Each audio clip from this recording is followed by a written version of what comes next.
నమస్తే online channel స్వాగతం. ఈరోజు ఎంత జూలై 5th జూలై ఈ ఈ వీక్లో జరిగిన కొన్ని ఇంపార్టెంట్ విషయాలు డిస్కస్ చేద్దాము. అందులో మన వల్లంకి ఒపీనియన్ కూడా చెప్దాము. అయితే సో లేటెస్ట్గా ఈ వారంలో జరిగినటువంటి ఏంటంటే ఒక దారుణమైన ట్రాజడీ. సిగాజీ అనే ఒక ఇండస్ట్రీలో రియాక్టర్ బిల్లు ఇంకేదో జరుగు మొత్తానికి అయితే 50 పైన మంది చనిపోయారు. 51 అని ప్రకటించారు. ఇంకా కూడా వాళ్ళ కొంతమంది బంధువులు మా వాళ్ళు కళ్ళం తయారని బాధపడుతారు. ఇంతవరకు ఎవరు కూడా రెస్పాన్స్ అంటే దానికి ఎవరు రెస్పాన్సిబిలిటీ తీసుకోవాలి? గవర్నమెంట్ ఏమో వాళ్ళు చేయాలని ఒక ముఖం వేసిన ఉంటుంది, వాడేమో పత్తలేడు ఆ కంపెనీ ఓనర్.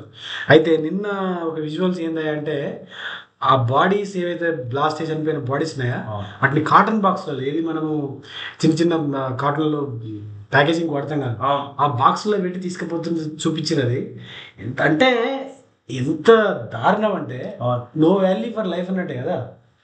లైఫ్ వాల్యూ లేకుండా నీకు ప్రోటోకాల్ ఉంటాయి కదా, మానవత్వం ఉంటాయి కదా, శవాలను ఎట్లా తీసుకుపోవాలి, మృతదేహాలు ఎట్లా తీసుకుపోవాలని. ఎందుకు అంటే ఇదంతా ఎందుకు చెప్తున్నాం అంటే, నోటుకొచ్చింది మాట్లాడటమే పెద్ద రాజకీయం అనుకున్న ఒక పెద్ద మనిషి మనం పాలిస్తుంది కాబట్టి దరిద్రాలు జరుగుతుంది. అయితే ఇంత దారుణం అంటే ఇది తెలుగు రాష్ట్రాలలో ఇంత పెద్ద ఇండస్ట్రియల్ ట్రాజడీ ఫస్ట్ టైం అని ఇండస్ట్రీ వర్గాలు అంటున్నారు. ఇంత 51 మెంబర్స్ ఇప్పటివరకు సెలెక్ట్ అయింది, అంటే ఐడెంటిఫై చేసిరు. కానీ వాళ్ళని డిఎన్ఏ టెస్ట్ చేసి గుర్తించి ఇవ్వాలి. ఆ పేలుడు వల్ల ఈ శరీరాన్ని తునాతునకలు అయిపోయినాయి. దానివల్ల కాటన్ బాక్స్లో వేస్తారు. అంటే ఈ ప్రభుత్వం ఏమాత్రం కూడా రెస్పాన్స్ లేకుండా పోనీ ఆ కంపెనీ పోయి మొత్తం ముఖ్యమంత్రి క్యాబినెట్ ఆడ కూర్చుంది. ఆడ వాళ్ళ రిప్రజెంటేటివ్ ఉండు, మేనేజర్ కూడా చనిపోయింది అందులో. వాస్తవానికి వాళ్ళ రిప్రజెంటేటివ్ ఉన్నాడు. ఒక్కడు కూడా బాధ్యత గల ఆ కంపెనీకి సంబంధించినటువంటి వ్యక్తులు రాలేదు. నేనేమంటా మిత్రం అంటే, ఈ ప్రభుత్వాన్ని, ఈ రాష్ట్ర ప్రభుత్వాన్ని చూసి ఈ కొత్త కంపెనీలు ఎట్లాగొస్తారు. ఇంకా ఆయన మనం 20 నెలలు అవుతుంది ఈయన సకాలమైన పరిపాలన. 20 నెలల నుంచి వచ్చిన కొత్త కంపెనీ లేదు. ఏది ఈయన అన్నదమ్ములు పెట్టుబడి వ్యక్తి అని చెప్పుకొని దోసుకున్న కంపెనీలు తప్పితే, మళ్ళీ రిటర్న్ తీసుకొచ్చి కంపెనీ చెప్పుకోవడం తప్పితే మిగతా కొత్తవి అయితే ఎవడు ఒక ఇండస్ట్రియల్ పర్సన్ అయితే ఈ రాష్ట్రానికి రాలేదు. పెద్ద ఇండస్ట్రీ చెప్పుకోదగ్గర రాలేదు. రాకపోగా ఇలాంటి అది ఎప్పటి నుంచి దాదాపు 80s నుంచి నడుస్తున్నటువంటి ఫ్యాక్టరీ ఎందుకు జరిగింది దానికి ఏమన్నా ఎంక్వైరీ అంటే వీళ్ళు కమిటీ వేసింది గవర్నమెంట్. మరి నిన్ననే వాళ్ళు పరిశీలన చేసిరు. ఇంకా రిపోర్ట్ అయితే బయటకు రాలేదు. కాకపోతే ఏంటంటే వాళ్ళు 2 రకాల కాంట్రడిక్షన్ వాదన చేస్తున్నారు. కంపెనీ ఏం చేస్తుందంటే బాయిలర్ వేయలేదు అంటే అది. ఇంకా కొంత ఎక్స్పర్ట్ అభిప్రాయం ఏంటంటే వీళ్ళు దాదాపు 2 టన్నుల రోజు 2 టన్నుల యొక్క రా మెటీరియల్ తయారు చేస్తారట. పౌడర్ వస్తారట, ఏ ఫార్మాస్యూటికల్స్. అది చాలా ఒత్తిడి ఉంటుంది అట దాటితోటి. ఈ పేలడం వల్ల యొక్క మెటీరియల్ అయితే ఏదైతే స్టాక్ చేయొద్దంట దాన్ని ఎప్పటికప్పుడు పంపించాలి. కానీ వీళ్ళు స్టాక్ చేయడం వల్ల ఈ పేలుడు దాటికి అది కూడా వేలింది. ఇంత ప్రమాదం వచ్చిందనేది ఒక వాదన. ఇక ఎక్స్పర్ట్ తేల్చాలి అది. అయితే ఇంకోటి ఏంటంటే, ఈ కంపెనీ యాక్చువల్గా మూసేద్దామనే ఆలోచనలో కూడా ఉన్నారని వాళ్ళు ఒక ఇది తెలుస్తుంది. అంటే ఇదేమైనా కుట్రనా లేకుంటే నిజంగా ప్రమాదమా? అంటే వాళ్ళు మొత్తానికి అయితే సేఫ్టీ మోడ్లో లేదా ఫ్యాక్టరీ లేరు, మ్యూజియం ఉన్నారు. ఒకటి. రెండవది, ముఖ్యమంత్రి ఎంత అవివేకంగా మాట్లాడినంటే ఆడ మీటింగ్ పెట్టి ఇండస్ట్రీ సెక్రటరీని అడుగుతుండు, మీరు ఇచ్చిరా, మీరు చెక్ చేసిరా 15 రోజుల నుంచి, ఇవన్నీ నువ్వు ఆడికి రాకముందు చూసుకొని రావాలి. ఆడికి వచ్చి రోడ్డు మీద ఎంత రోడ్డు మీద చిల్లరగాడి మాట్లాడితే ఉంటుంది. మంచిగా ఉంటుండే. ఇలాంటి అవగాహన లేనటువంటి వ్యక్తులు పరిపాలన చేస్తే ఇంకొకటి ఏంది మిత్రం అంటే, ఆ దాటికి ఆ బిల్డింగ్ ఆడ 3 అంతస్తుల బిల్డింగ్ కూలిపోయింది. ఒక బిల్డింగ్ కూలిపోతే ఈ రాష్ట్ర ప్రభుత్వము ఆ శిథిలాలను తొలగిస్తానికి ఈ రోజు కూడా నడుస్తుంది పని. యాజ్ అండ్ టుడే దీని వల్ల కాదు కానీ హైడ్రా ఏదైతే ఉందో ఆడాడ కూల్చిరు కదా, అవి కూడా తీయలేదు. ఎప్పటి నుంచి కూల్చినాయో. ఈడ కూడా హైడ్రా అని వచ్చిన పెద్ద మనిషి ఆయన కూడా వచ్చింది. వీడికి కూల్చడం తెలుసు, ఆయన కూడా తీయడం తెలియనట్టుంది. కూల్చే తీసేది పని కాదు. అది రాష్ట్ర పెద్ద మనిషికి ఏమో ముఖ్యమంత్రికి ఏమో కూల్చడమే తెలుసు, కానీ ఐపీఎస్ కదా ఈయన కూడా కూల్చడమే తెలుసున్నట్టు, తీయడం తెలియదు. ఆడికే చెప్పదు లేదు తర్వాత చెప్పలేదు. ఇప్పుడు ఆయన చెప్తే చెప్పిండేమో కానీ నీవు బాధ్యత నీవు మా డబ్బులతో జీతం తీసుకుంటున్నావు కదా, అడగాల్సినటువంటి బాధ్యత ఉంది. మనం మేధావి కింద పనిచేస్తే మేధావులు ఇస్తారు, అందుకంటే పెద్ద లేదు. నేను ఏమంటా మిత్రం అంటే ఈ ప్రభుత్వం, ఈ రాష్ట్ర ప్రభుత్వము మనకు గత ఒక 2 మాసాల కింద గుల్జార్ హౌస్ అగ్ని ప్రమాదం జరిగింది. వాళ్ళంతా కూడా వెస్ట్ బెంగాల్ నుంచి ఒకటే కుటుంబానికి సంబంధించినటువంటి వాళ్ళు, పిల్లలు పెద్దలు అంతా కలిసి 13-14 మంది చనిపోయారు. ఆ రోజు కూడా యాక్సిడెంట్ అయిన చెప్పిన తర్వాత ½ అన్ అవర్ 1 అవర్కి వచ్చారు ఫైర్ రెస్క్యూ. కొంచెం ముందుగా వాళ్ళను అంబులెన్స్ లో మెయింటైన్ చేసి తీసుకుపోగలిగితే ఫస్ట్ అవర్ లో వాళ్ళని సఫకేషన్ తో చచ్చిపోయారు. ఎస్, వాళ్ళు ఇంకా లోపల చచ్చిపోలే, అవును తీసుకోలేక సఫకేషన్ చచ్చిపోయారు. అర్థనాలు చేస్తుంటే ఎవరు పట్టించుకున్న దిక్కులేదు. ఈడ కూడా సేమ్, అరే వీడ నీకు వాళ్ళు వచ్చిన మాట నిజమే కానీ ఒక రాష్ట్ర ప్రభుత్వము బిల్డింగ్ కూడా కూలిపోతే దాన్ని శిథిలాలు తొలగించి దాని కింద ఉన్నటువంటి వాళ్ళని బతికించాల్సిన అవసరం ఉంది. కానీ బతికించే పని లేదు. సస్పెండ్ తీరా అంటే ఎస్ఎల్బిసి అల్ల పాపం ఇంకా దారుణం. అది 8 మంది చచ్చిపోతే 2 దొరికారు, 6. నాకు డౌట్ అన్న 2 దొరికేది కూడా తప్పే. అయితే 6 వదిలేసారు. ఇప్పుడు మినిస్టర్ చేతులు ఎత్తేసి మేము ఆ ప్రాజెక్టు మూసేస్తున్నాం, నేను మళ్ళీ కొత్త ప్రాజెక్ట్ కడతామని స్టేట్మెంట్ ఇస్తున్నాను. ఎందుకంటే ఆయన మా జిల్లా ప్రాజెక్ట్ మళ్ళా కొత్తది లైడార్ సర్వే చేయడానికి మొన్న రిపోర్ట్ అయింది పేపర్లో. వంగబెట్టి గుద్దాలే 4,000 కోట్లు 5,000 కోట్లు బొక్కల పోసిరు. ఇంకా మళ్ళీ సర్వేలు చేసి వీళ్ళకి బొంద కడతారు. ఇది వీళ్ళకు ఉన్నటువంటి అవగాహన. మళ్ళీ టనల్ తోతా అంటుండేది అది మరి సర్వే చేసేది అందుకే. ఎందుకు అంటే వీళ్ళకి కొత్త ప్రాజెక్ట్ కడితే 3,000-4,000 కోట్లు అయితే అందులో పర్సెంటేజ్ వస్తుంది, 1000 కోట్లు వస్తాయి వీళ్ళు 30%. అయితే చెప్పొచ్చేది ఏంటంటే ఈ ప్రాజెక్ట్ లో ప్రభుత్వం యొక్క సిగాతి ఫైర్ యాక్సిడెంట్ లో వీళ్ళు అలసత్వం ఉంది అంటున్నాను. జరిగిన తర్వాత యాజ్ ఏ గవర్నమెంట్ కానీ రెస్పాన్సిబిలిటీ. ఇంకోటి మిత్రమా, ఆయన హరీష్ రావు వాడు ఎమ్మెల్యే హరీష్ రావు పోయి ఇమీడియట్ గా పోయిన తెలంగాణ ఆయన పోయిన తర్వాత ఇంకా ప్రభుత్వం ఎవరు స్పందిస్తలేరని ఆయన మీడియా ముందుకు వచ్చి మాట్లాడితే తెల్లారిగా తీసుకొని పాసుకొని పోయారు మొత్తం పెద్ద మనుషులు అంతా. మళ్ళీ పోయినోడు ఏమన్నా ప్రాపర్ ఏర్పాట్లు చేసిరా? వీడు పోతే కనీసం వాడు ఆఫీసర్ రావాలి, లేదంటే అక్కడ ఉన్న రెస్పాన్సిబుల్ కంపెనీ నుంచి రిప్రజెంటేటివ్ రావాలి. ఓన్లీ ఎవరు రాలేదు, కంపెనీ అధికారి మెయిన్ హెడ్స్ ఎవరు లేరు, ఓన్లీ రిప్రజెంటేటివ్ పెట్టిండు. ఆమె సగం తెలుసు. ఈయన క్వశ్చన్ ఈయన వచ్చిరాని ఇంగ్లీష్ ఈయన అడుగుతుండు, వాడు ఏం చెప్తుండో వాడిని తెలుస్తాడు. వీనికి ఏం చెప్పి నడుస్తలేను వాడు చెప్పాడు. అయితే లాస్ట్ మధ్యలో వివేక్ తీసుకుండు మైక్ ముఖ్యమంత్రి గారి నుంచి. వివేక్ ఒకసారి అడిగిండు, ఆ తర్వాత శ్రీధర్ బాబు ఒకసారి అడిగిండు. అంటే ఈయనకు తెలుస్తలేదు, పనికిమాల ముచ్చట అడుగుతున్నాయని వాళ్ళు గుంజుకొని మాట్లాడి. ఇది దరిద్రము. ఐ థింక్ వీళ్ళకి మనం చెప్పొచ్చేది ఏంటంటే ఈ యాక్సిడెంట్ లో అలసత్వం, గుల్జార్ నందు యాక్సిడెంట్ లో, గుల్జార్ భవన్ లో జరిగిన యాక్సిడెంట్ లో అలసత్వం. ఇక్కడ కూడా వాళ్ళకు ఒక మనిషి అంటే ప్రాణం అంటే విలువ లేదు. పోనీ మనం చెప్పాల్సింది ఏంటంటే ఆ ఫ్యామిలీస్ కి అంత మైగ్రెంట్ వర్కర్స్ ఎక్కువ మంది, వాళ్ళందరికి వాళ్ళు చనిపోయిన వాళ్ళ ఫ్యామిలీస్ కి ఇంకొక కాంపెన్సేషన్ తొందరగా ఇచ్చి ఆ ఫ్యాక్టరీ ఏంటంటే మూత పడుతుందా ఉంటుందా మిగతా లైఫ్ లేనిది అది చూడాల్సిన బాధ్యత గవర్నమెంట్ ఉన్నది. ఇంకొక ఇంట్రెస్టింగ్ ఏంటంటే అందులో యాక్చువల్ గా బీహార్ వాళ్ళు, యూపీ వాళ్ళు, ఒరిస్సా వాళ్ళు, మిగతా రాష్ట్రాల వాళ్ళు ఎక్కువ ఉన్నారు. మన రాష్ట్రానికి సంబంధించినటువంటి వాళ్ళు, తెలుగు రాష్ట్రానికి సంబంధించిన వాళ్ళు 3-4 ఉన్నారు. వాస్తవానికి వాళ్ళు మొత్తం మన రాష్ట్రానికి సంబంధించిన వాళ్ళు ఉంటే ఈ ప్రభుత్వాన్ని వంగబెట్టి ఇంటికి తిరుగుతారు. ఎందుకంటే అప్పటికే మనం వీడియో చూసినాం కదా అక్కడ బీఆర్ పిల్లాడు. అయితే బీఆర్ కు సంబంధించినటువంటి అసలు ఏమంటే కేసీఆర్ సీఎం అయి ఉంటే ఈ యాక్సిడెంట్ లో మాకు మంచి జరిగేది. కనీసం మేము పోయినా కూడా, మనసును కోల్పోయినా కూడా వాడు ఓపెన్ తిడుతుండే బట్టెబాసి సీఎం అని. అంటే ఒక్క సైడ్ నుంచి అయినా కూడా బట్టెబాసి సీఎం అని ఓపెన్ తిడుతుంది. తెలిసింది వానికి. అంటే వాడు పుట్ట చేత పట్టుకుని వచ్చింది ఈ రాష్ట్రానికి. 10-15 సంవత్సరాల నుంచి ఉంటుండే కాబట్టి ఎంత నిర్లక్ష్యం అంటే వీళ్ళకు ఏ లెక్కలేని తాను. మనిషి అంటే లెక్క లేదు, వ్యవస్థ అంటే లెక్క లేదు, మనిషి అంటే గౌరవం లేదు, ఇంత ఒక ఫార్స్ లాగా. ఎస్,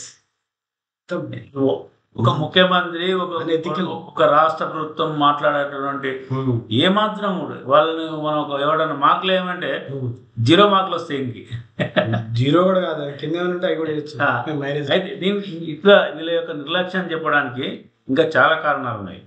ఎస్ఎల్బిసి అట్లా చేసిండ్రా, సింగూరులో రోప్ తెగిపోయింది, జూరాలలో రోప్ తెగిపోయింది, గేట్లకు సంబంధించిన రోప్ తెగిపోయింది. ఇవన్నీ కూడా మెయింటెనెన్స్ డబ్బులు ఇస్తలేరు అని ప్రతిపక్ష పార్టీ అడిగితే ఈయన జూరాలకు పోయిండు. ఎవరు? ఇరిగేషన్ మినిస్టర్ హెలికాప్టర్లో. వీళ్ళకి ఒక షోక్ వచ్చింది, ఏడు పోవాలన్నా హెలికాప్టర్.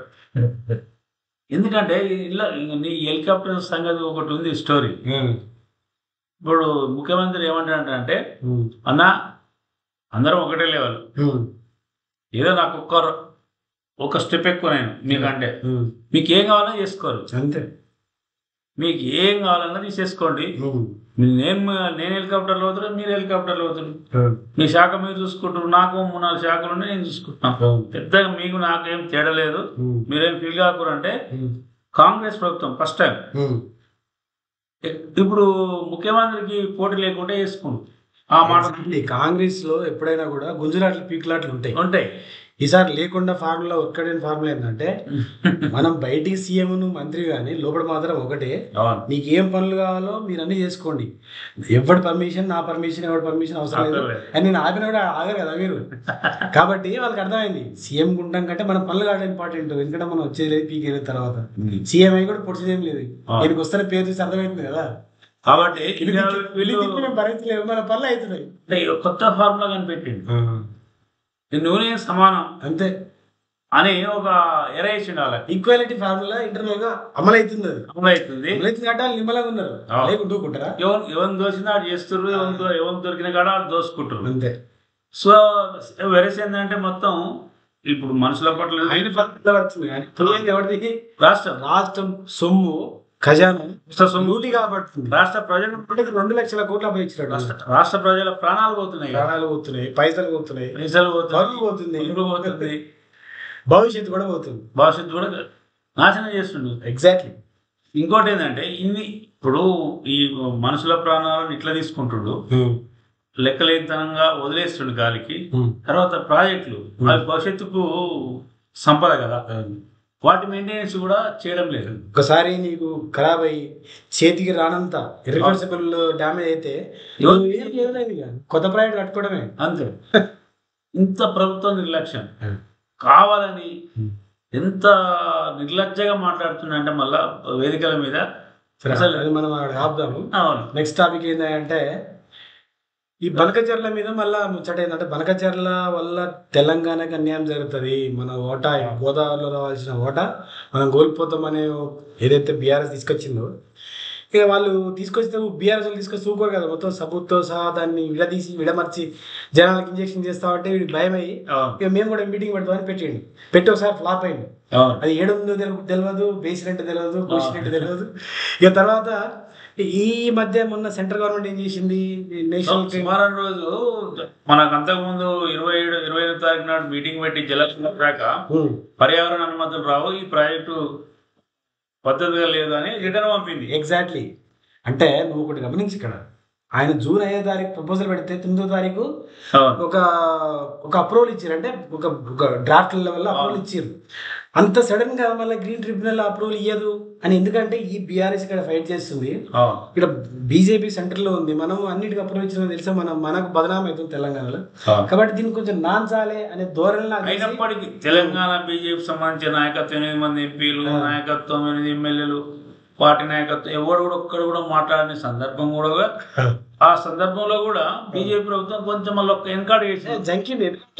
ఒక్కడికి అనుకుంటున్నా కాంగ్రెస్ బీజేపీ ఎంపీలు 16 మంది ఇది ఏం పొడిచిరని కరెక్ట్ అడుగుతునేసరికి, సరే దీన్ని కొన్ని రోజులు హోల్డ్ చేద్దాము అని చెప్పి చేసిరు. ఆదివారం సోమవారం రిపోర్ట్ వచ్చింది, రిటర్న్ పంపారు చంద్రబాబు నాయుడు ప్రతిపాదన. పంత లేచిండు, నిద్ర లేచిండు, ఎవరు ఇరిగేషన్ మంత్రి, ముఖ్యమంత్రి ఇద్దరు లేచి మంగళవారం రోజు పవర్ పాయింట్ ప్రజెంటేషన్ మంచివారం మంగళవారం పవర్ పాయింట్ ప్రజెంటేషన్ ఇచ్చిర్రు. అన్ని అర్ధ సత్యాలు అసత్యాలు, అంటే ఒక సామాన్యునికి మనకు కూడా తెలిసిన విషయాన్ని కూడా ఒక ముఖ్యమంత్రికి ఒక క్యాబినెట్ గెలవకపోవడం అంటే ఎంత చిక్కుచేటంటే వీళ్ళకు.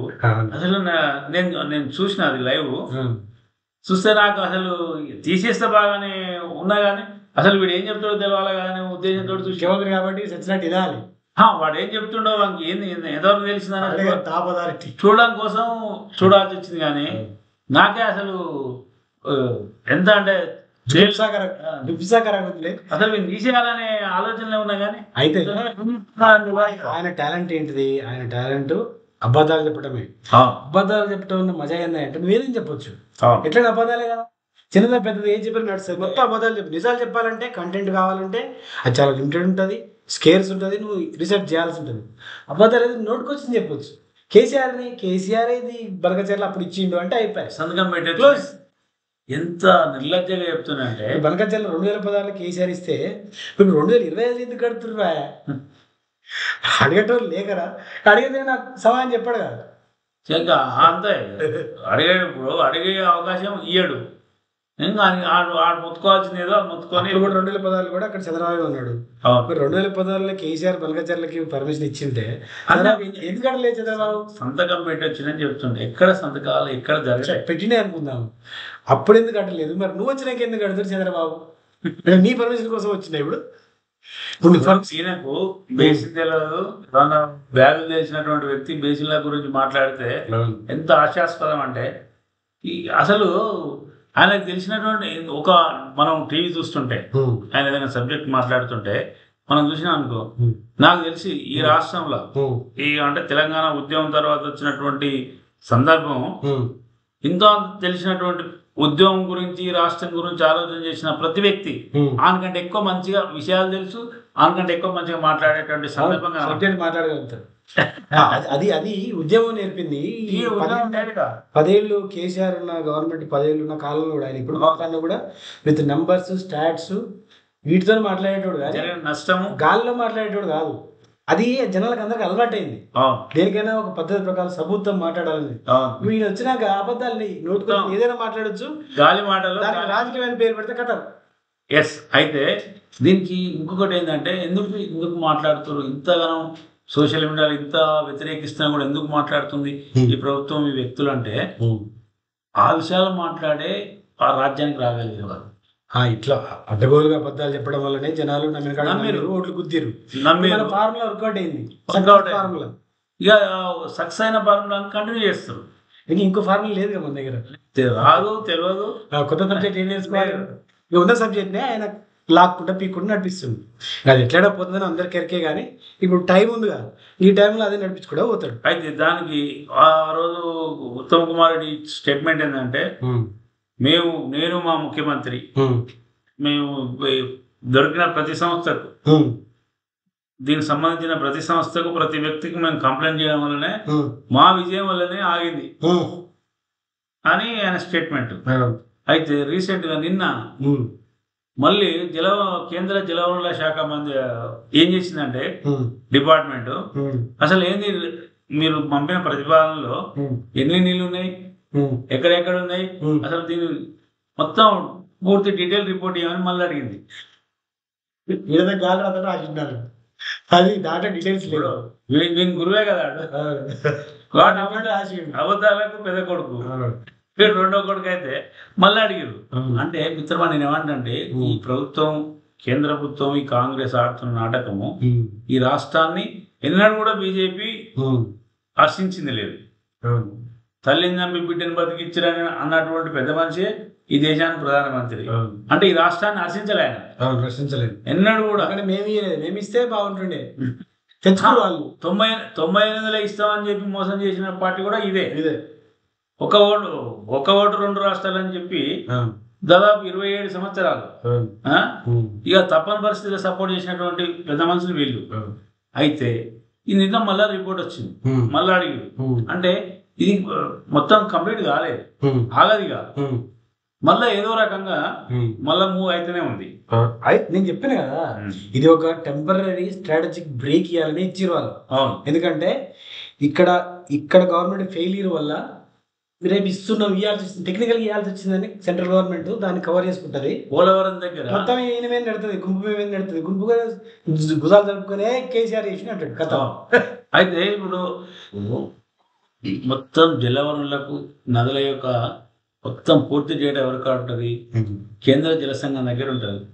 మళ్ళా వాడు వీడిని అడుగుతుంది, వీడు తెలుసు, వీడు పంపిందే రిపోర్ట్, ఆంధ్రప్రదేశ్ ప్రభుత్వం పంపిందే దొంగ రిపోర్ట్.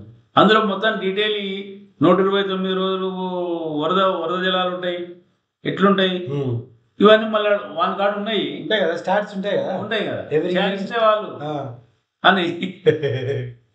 ఎంత అంటే ఇవన్నీ పంపించినాక ఏమైందంటే కేఆర్ఎంబి ఏ రకంగా అయితే సెంట్రల్ గవర్నమెంట్ గొప్ప చెప్పావు.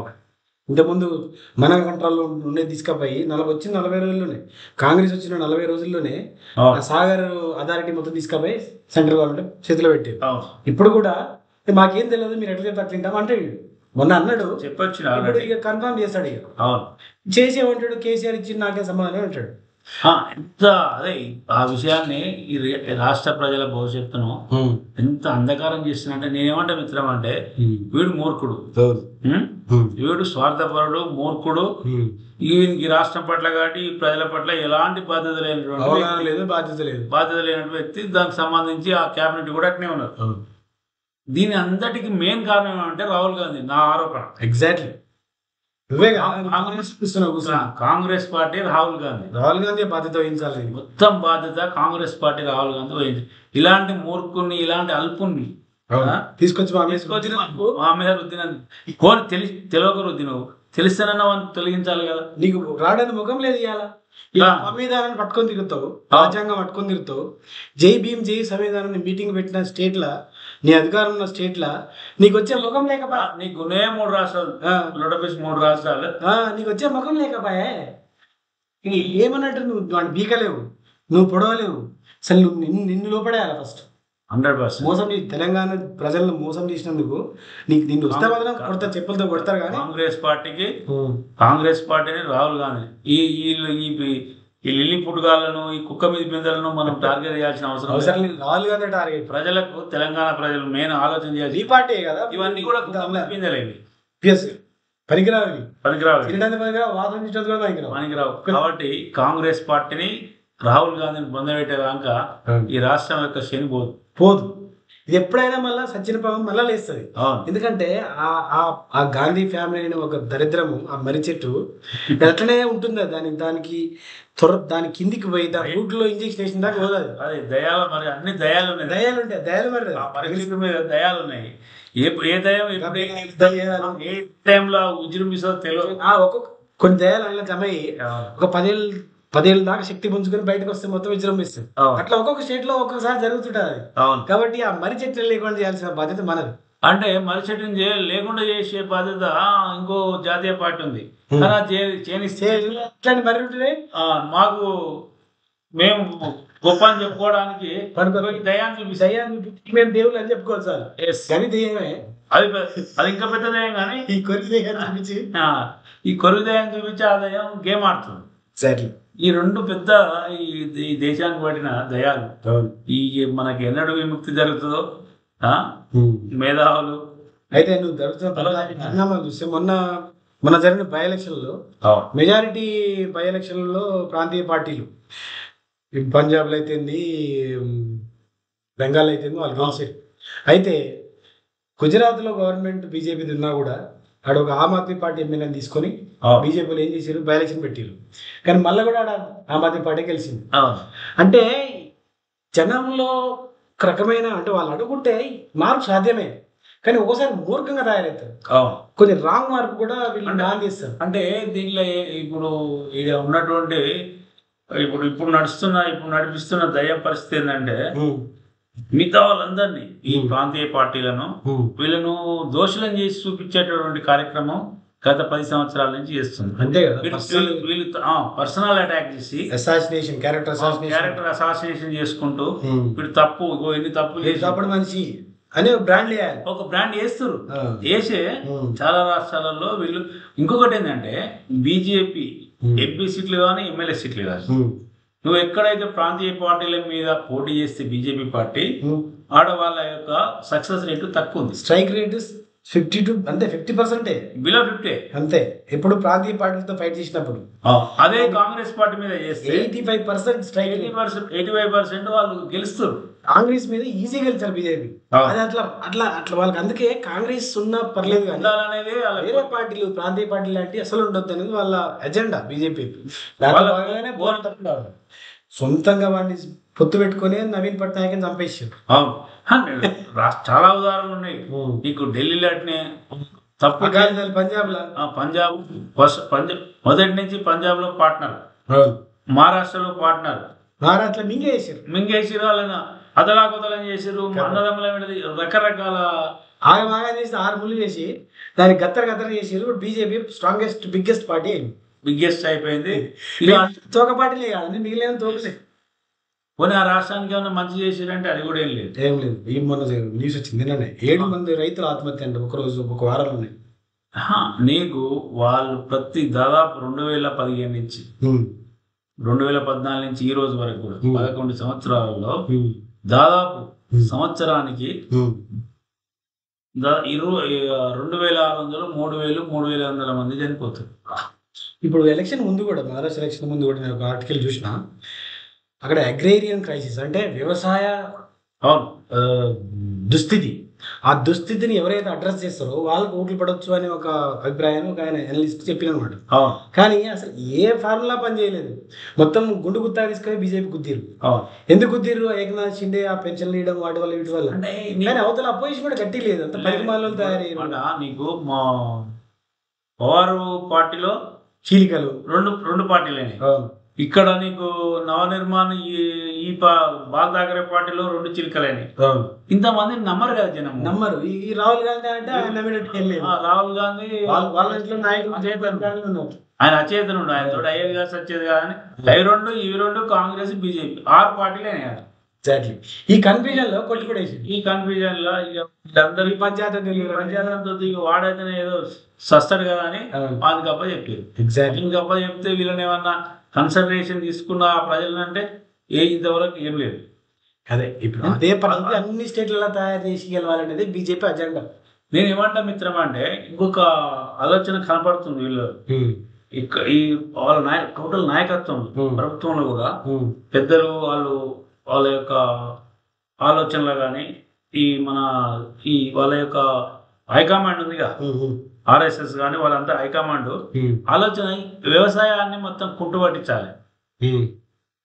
వ్యవసాయాన్ని కుంటుపట్టించి ఈ రైతులు అచేతన వ్యవస్థలోకి వెళ్ళిపోవాలి. మేము చేయలేము, మీరే తీసుకొని మమ్మల్ని కాపాడాలనే స్థితికి తీసుకొచ్చేటటువంటి పరిస్థితి అయితే కనపడుతుంది. దీన్ని ఏం చేస్తారు? వాళ్ళ కోర్ ఎజెండా ఉంది బీజేపీ పార్టీ. ఇండస్ట్రియలైజ్ చేయాలి, దీన్ని ఇండస్ట్రియలైజ్ చేయాలి. రాష్ట్రాన్ని ఆదానికో అమ్మానికో అప్ప చెప్పాలి. కార్పొరేటైజ్ చేయాలి, కార్పొరేట్ వ్యవసాయం చేయాలి. చేస్తే అప్పటి వరకు ఇంకో మీరు నెలకి ఇంతమంది చనిపోతారు, ఇక మీ తోటి కాదు, ఇక మీకు ఎవరు ఏం చేయలేము కాబట్టి, ప్రభుత్వాలు ఏం చేయలేదు కాబట్టి కార్పొరేట్ వ్యవసాయం చేస్తే మీరు ఇందులో పని చేసుకోరు, మీకు ఇన్ని డబ్బులు వస్తాయి అని ఇక ఒక గుత్తాధిపత్యం చేయాల్సినటువంటి. ఇప్పుడు బీజేపీ పెద్ద భయం ఏంటంటే రైతులే పెద్ద భయం. రైతులు వాళ్ళు నమ్మరు. ఎందుకంటే రైతుల మీద ఆలోచన ఏమి ఉండవు. లేదు, నేను ఎందుకంటే అంటే ఒక పెద్ద ఆరోపణ చేస్తున్నా. ఈ దేశంలో ఈ రోజు కూడా 50 నుంచి 60% డైరెక్ట్ గానా ఇండైరెక్ట్ గానా అగ్రికల్చర్ మీద ఆధారపడినటువంటి జనాభా ఉంది. 70% పైనే. 140 కోట్ల జనాభాలో 60% జనాభా డైరెక్ట్ గా ఇండైరెక్ట్ గా వ్యవసాయం మీద ఆధారపడ్డది. కానీ ఈ దేశం పరిపాలించినటువంటి నాయకత్వం ఇద్దరే కదా. ఆ పార్టీ ఉండవచ్చు కానీ మోడీ, అమిత్ షా. ఆ రాష్ట్రం వ్యవసాయక రాష్ట్రం కాదు. ఎగ్జాక్ట్లీ. గుజరాత్ అనేది వ్యవసాయక రాష్ట్రం కాదు, పారిశ్రామిక రాష్ట్రం. ఆ ఇద్దరు ఫ్యామిలీస్ కూడా వ్యవసాయక ఫ్యామిలీ నుంచి వచ్చినటువంటి బ్యాక్గ్రౌండ్ కాదు వాళ్ళు. పోనీ వ్యవసాయ పరంగా ఏమన్నా చదువుకురా అంటే అది కూడా చేయలేదు. బయట ప్రపంచానికి నువ్వు చదివిన సంగతి తెలియదా? అది వేరే విషయం. ఇప్పటి వరకు లేడు. ఏం చదివిన ముఖ్యమంత్రి లోపడేసిన ఢిల్లీ ముఖ్యమంత్రి అడిగితే ఏం చదివిన సర్టిఫికేట్ ఏమంటే 2005 చట్టమును దాన్ని నువ్వు పిఎంఓ కార్యాలయం మినాయించినావు. దేశ రక్షణ దేశ రహస్యాల కింద దాన్ని ఆయన ఎడ్యుకేషన్ సర్టిఫికేట్ దేశ రహస్యాలకు వెళ్ళిపోయింది. మరి ఏం చదువుకున్నాడు? కాబట్టి ఈ ప్రధానమంత్రికి ఈ దేశ హోంమంత్రికి అమిత్ షా అండ్ మోడీకి వ్యవసాయ పట్ల కానీ, వ్యవసాయ కుటుంబాల పట్ల కానీ, వ్యవసాయక రాష్ట్రం పట్ల కానీ, ఆ రంగం పట్ల కానీ ఎలాంటి యొక్క అవగాహన లేని వ్యక్తులు వీళ్ళు. అంటే అవగాహన పక్కన పెట్టు, పోనీ ఎవరైనా ఇంతమంది ఎందుకు చేస్తారు, ఎందుకు చేయాల్సిన అవసరం వస్తుంది అని తెలుసుకొని దాని మీద స్టడీ చేసి దాని అవసరమా, దాన్ని ఎట్లా బతికేయాలా, వీళ్ళు ఏం తెలియకుండా కదా చట్టాలు తీసుకొచ్చింది. ఏది మన అగ్రికల్చర్ ఆప్షన్ తీసుకొచ్చి మళ్ళీ వెనక బీక్కొని పంచాయతీ అయితే అంటే తెలియకపోవడం వల్లనే పెట్టిరని అర్థమైంది. ఇప్పటికైనా తెలుసుకుంటారా అంటే అది కూడా ఏం అనిపిస్తుంది. ఇప్పుడు ఒకటే 11 సంవత్సరాల ఈ దేశాన్ని పాలిస్తున్నటువంటి ఈ పార్టీ వ్యవసాయ పాలసీ ఉందని దగ్గర. అది కేసీఆర్ రైతు బంధు పెడితే దాన్ని చూసి ఈ కిసాన్ పిఎం కిసాన్ అని పెట్టినాం. అదేదో బిచ్చం వేసినట్టు ఇలా కూడా 18 లక్షల మందిని పెట్టినావు. ఇప్పటికి దాదాపు 9 లక్షల మందిని తొలగించడం. ఇప్పుడు సగానికి 14 లక్షల మంది ఉందా ఆయన పరిధిలోకి ఆయనకు వచ్చినటువంటి లెక్క అది. లేదు 18 లక్షల మంది కాదు, అవును సారీ 18,000 కోట్లు ఇచ్చిండు. 18,000 కోట్లు ఇచ్చిండు. 18,000 కోట్లు ఇచ్చిండు బడ్జెట్. 18,000 కోట్లు. అరే మన బడ్జెటే 15,000 కోట్లు. ఒక స్టేట్ బడ్జెటే 15,000 కోట్లు మన రైతు బంధుకి. నువ్వు 15,000 కోట్లు దేశం మొత్తం ఎట్లా ఇస్తావు? అంటే నువ్వు కాపీ కొట్టి ఏదో వర్కౌట్ అవుతుందని కాదు, కేసీఆర్ ఇచ్చింది వర్కౌట్ అవుతుందని కాదు, అవసరమని ఇచ్చింది. మేము చేస్తున్నాం అని చెప్పుకోవడానికి తప్పితే వీళ్ళకి ఎలాంటి చిత్తశుద్ధి లేదు, ఈ పార్టీకి కానీ ఈ వ్యక్తులకు కానీ. కానీ నేనేమంటా మిత్రం అంటే, నేను చాలా మందిని కూడా అడిగినా, నేను ఆర్ఎస్ఎస్ వ్యవసాయం గురించి మాట్లాడాలంటే వాస్తవానికి నీకు వ్యవసాయం చేసినటువంటి వాళ్ళు, వ్యవసాయం మీద ఉన్నటువంటి అందులో తక్కువ, అందులో ఉద్యోగస్తులు క్రీమ్ ఉంటుంది. ఆ క్రీమ్ ఎట్లుంటుంది అంటే, ఆ క్రీమ్ సమాజంలో ఓపెన్ తిరగడానికి భయపడుతుంది, బట్ బ్యాక్ ఎండ్ లో పని చేయడానికి ఇష్టపడుతుంది. ఇవన్నీ అంటే చోరులు అంటారు కదా, చోరులు ఆ టైంలో పనిచేసే వాళ్ళు వచ్చి జనంలో తిరగమని డైరెక్ట్ తిరగరు, ఇన్ఫ్లుయెన్స్ చేయమని జనాలు చేయరు, బ్యాక్ ఎండ్ లో పనిచేస్తారు. మళ్ళీ జనాలకు ఎప్పుడు వస్తారు? గుంపు ఉన్నప్పుడే వస్తారు. గుంపు ఉన్నప్పుడు వచ్చి ఒక సెంటిమెంట్ ఒక గుంపు చేసిపోతుంది. మతం ఆధారంగా ప్రభావితం చేసినటువంటి అంశాలను తీసుకుంటారు. నీకు ఆర్థిక అంశాలను తీసుకోరు, అస్సలు తీసుకోరు. అంటే మనిషి బతుకు సాంస్కృతిక అంశాలు అంటారు, అదే బతుకు సంబంధించిన అంశాలను తీసుకోడు, జాతీయత అంటారు, అదే ఒక అంటే సెంటిమెంట్ కావాలి, అంతే. వీళ్ళు ఎట్లా క్యాచ్ చేయాలి. ఎస్. కాబట్టి మనం ఎంత మొత్తుకున్నా కూడా చేయడం ముందర 50 ఏళ్ళ నుంచి పోరాటం చేస్తే వాళ్ళు సక్సెస్ అయ్యారు. 15 ఏళ్ళు అధికారం చేయించుకోగలిగారు. ఇంకా 15 ఏళ్ళు కూడా ప్లాన్ ఉన్నాయి వాళ్ళ దగ్గర. అంటే వాళ్ళ యొక్క సిద్ధాంతకర్త ఆయన చెప్పి, ఆయన ఎప్పుడు 1935 రాసుకున్న బుక్లోనే ఏమంటాడంటే, ఒక్కసారి అధికారంలోకి వస్తే మినిమం 30 సంవత్సరాలు మనం అధికారాన్ని కోల్పోకూడదు. ఏది ఏమన్నా నరమేదం చేస్తావా, ఇంకేం చేస్తావా, కృష్ణుడిని చెప్పిండు చంపమని అంటాడు. అవసరం ఎక్కడ కృష్ణుడు వాడుకుంటారు, అవసరం లేని దగ్గర రాముడు వాడుకుంటారు. ఈ పంచాయతీ ఇట్లనే ఉంటది. వాళ్ళు వాడుకున్నాగానే మనం నమ్మి మోసపోతే మనం చేసిన తప్పు అవుతుంది. వాళ్ళు వాడుకున్నారు కానీ మనమేంది, మనం ఆలోచన ఏంది, మనం మంచి చెడు ఆలోచన చేయాల్సిన బాధ్యత మనకు ఉంటుంది. మిత్రమా, ఈ దేశంలో కూడా ఇప్పుడు కూడా పారిశ్రామికంగా కొత్త ప్రాజెక్టులు వచ్చినటువంటి సందర్భం కనపడతలేదు. ఎందుకంటే నువ్వు సమృద్ధి కలిగినటువంటి నీళ్ళు ఇస్తలేవు, కరెంట్ ఇస్తలేవు, నీకు అవకాశం ఉండి కూడా నువ్వు ఉత్పత్తి చేస్తలేవు. నువ్వు వ్యవసాయానికంటే వదిలే, నీకు ఇష్టం లేదు. ఈ 70% మంది ప్రజలను సంపేద్దాం అనుకుంటున్నావు, సంపేయి కానీ ఎవడేం చేయాలిగా. అంటే వీళ్ళ ఉద్దేశం ఏంటంటే, ఏదైనా ఈజీగా దొరికితే వీళ్ళు మనం మాట వినరు. ప్రతి దానికి హడ్డల్స్ ఉండాలి, స్ట్రగుల్ ఉండాలి వాళ్ళకు. అందుకే వాళ్ళు ఎప్పుడు స్ట్రగుల్గా ఉంచాలి. పార్టీ ప్రభుత్వం రాజ్యం అంటే ఇది కాదు కదా, సంక్షేమం కాదు. వాళ్ళకి ఎప్పుడు ఇన్సెక్యూర్ ఫీలింగ్ ఉండాలి. ఎప్పుడు మౌలిక